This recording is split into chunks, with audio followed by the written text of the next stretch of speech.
In this video, I'm gonna teach you how to fix Minecraft Bedrock Invalid session. It's a very quick and easy process, so make sure to follow along. If you are encountering this issue, I'm gonna present you some methods that might help you fix it. For the first one, try closing and opening up the Minecraft launcher again.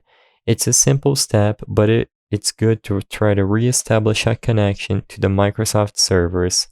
If a simple restart didn't work, you might want to consider logging out of your Microsoft account from within the Minecraft launcher.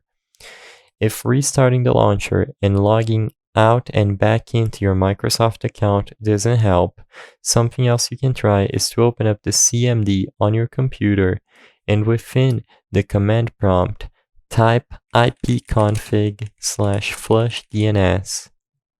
This is going to re-establish your DNS connection in order to try get better servers connections. After you try flushing your DNS, consider restarting your router if that doesn't help either. By relogging into your Microsoft account, restarting your router, and trying to flush your DNS on CMD, this should help you establish a better connection and not get the invalid session error anymore.